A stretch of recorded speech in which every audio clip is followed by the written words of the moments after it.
Hey everyone, welcome back. Today we're going deep on real-world assets, or RWAs, as the cool kids call them. Cool kids. You know what I mean? The people in the know. And to help us break it all down, we've got a pretty juicy report from Masari looking all the way to 2025. Spoiler alert, things are getting interesting. Just to kick things off, did you know the total value locked in RWAs went from $2 billion in 2023 Yeah, to $9 billion it's pretty in wild. 2024? It's massive. We're going to unpack why. Yeah, one of the biggest stories, honestly, has been the rise of tokenized U.S. treasuries. For a while there, they were even beating out DeFi yields, which was pretty nuts. Okay, so before we get too far, can we take a step back for anyone who's hearing tokenized treasuries and thinking, wait, what? Sure, it's actually pretty straightforward. Imagine a regular U.S. Treasury bond, right? The kind your grandparents might have tucked away. Now picture that on a blockchain. Boom, that's a tokenized treasury. Same asset, just in digital form, ready to be traded and used in the crypto world. So basically bringing those old school, super stable assets into the Wild West of crypto. The report actually pointed to MakerDAO as one of the early players in this. Yeah, they were on it from the start. But it seems like things really went parabolic when some big names like BlackRock and Franklin Templeton jumped in. Oh yeah, that was a game changer.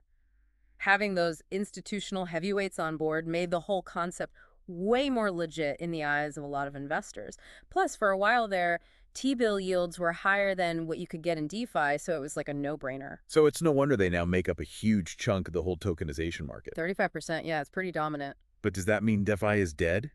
Is everyone ditching those protocols for the stability of good old Uncle Sam's bonds? Nah, not so fast. DeFi still has some serious advantages, especially when you think about composability. Break that down for me, because my brain is already full of tokens and treasuries. Think of it like building with Legos. DeFi protocols are like those blocks. You can snap them together in all sorts of ways to create these complex, innovative investment strategies. You just can't do that with traditional assets. They're not nearly as flexible. And you can't forget about accessibility. DeFi is open to pretty much anyone. You don't need to be a Wall Street hotshot. That's a good point. The report actually highlighted BlackRock's BUIDL fund as a contrast. That thing had a $500 million cap, and only 17 institutions could even get in on it. Talk about exclusive. So DeFi is still the place to be for the little guy, for the everyday investor. Plus, with interest rates potentially chilling out, maybe those tokenized treasury yields won't look so hot anymore. You're right, that could definitely shift things back in DeFi's favor. But the bigger question is, what's the future of real-world assets beyond just these government bonds going digital? Right, because it feels like we're just scratching the surface here. Totally. Oh. Masari actually thinks this whole RWA thing could flip the script. Instead of just bringing traditional assets into the crypto world, they see the potential for it to export crypto yields into traditional finance. Okay, whoa, hold on. My brain needs a second to catch up. How would that even work? Imagine taking those juicy crypto yields and packaging them up in a way that traditional investors would find appealing. You know, the folks who love things like alternative investments and uncorrelated returns. Suddenly, you've got a whole new stream of capital flowing into crypto. That's a pretty bold idea. Are there any examples of this happening right now? There are some early movers, like Superstate. They've got this carry trade fund that blends both crypto and traditional assets to snag yields from both sides. Okay, so we might be moving from importing assets to exporting yields. Yeah. But where's all this money going to come from to fuel this growth? Are we all going to have to raid our piggy banks? Well, Masari has an interesting answer to that.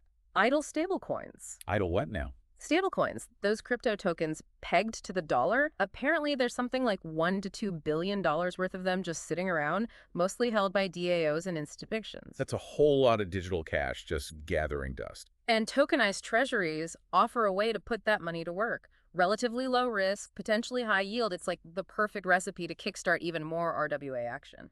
It feels like Masari is painting this picture of RWA as a bridge between traditional finance and crypto. Exactly, and not just a one-way bridge. Okay, so a two-way street. Yeah. Traditional assets coming into crypto, and crypto innovation and yields flowing back into the traditional world. Precisely. It's like this interconnected ecosystem where both sides benefit.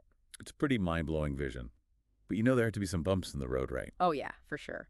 As this whole tokenized treasury market matures, we're probably going to see those yields get squeezed a bit. Plus, as the RWA space evolves, protocols are going to need to be nimble to keep up with demand for different kinds of assets. So it's not just about building the tech, it's about navigating this constantly changing market. Exactly. The big question is, what else can we tokenize? What other real-world assets are ripe for this kind of disruption? That's a great question.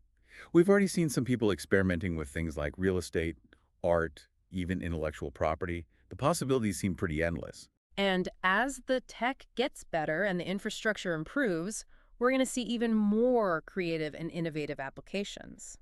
And as the tech gets better and the infrastructure improves, we're going to see even more creative and innovative applications. I'm curious, what asset class are you most excited about?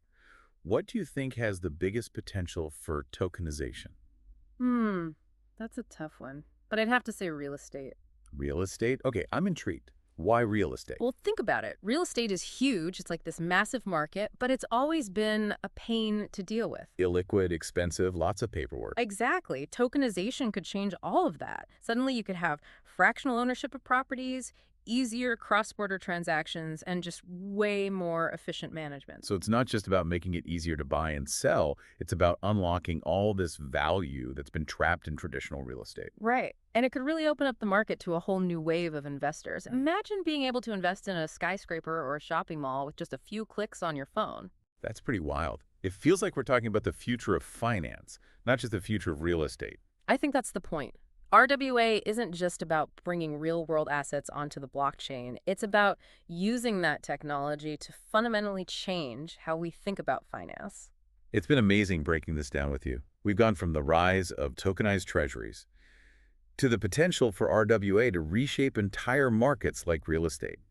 It's clear that real-world assets are more than just a buzzword. They're a force to be reckoned with, and we're just getting started. Absolutely. And as we move forward, I'm excited to see what other assets get tokenized. What's the next big thing? What's going to blow our minds in the next few years? I think the real takeaway here is that RWA is about bridging the gap between traditional finance and crypto, taking the best of both worlds to create a better system. A more efficient system, a more transparent system, a more accessible system. Exactly, and that's something worth getting excited about. So to our listeners, stay curious, keep learning, and thanks for joining us on the Deep Dive. I think that's the point. RWA isn't just about bringing real-world assets onto the blockchain. It's about using that technology to fundamentally change how we think about finance. It's been amazing breaking this down with you.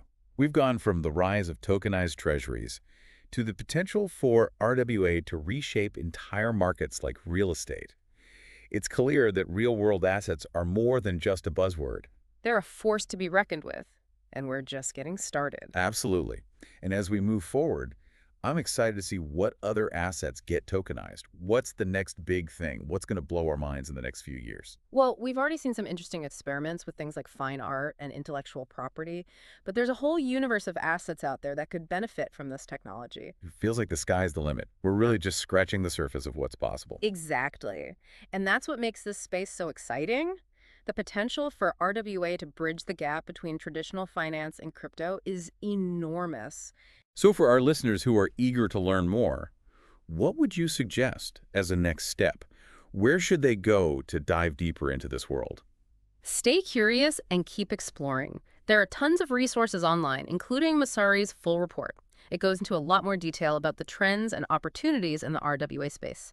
Plus, there are always new projects and developments popping up, so it's a constantly evolving landscape. That's great advice. Keep learning, keep exploring, and stay tuned for more deep dives from us. Thanks for joining us.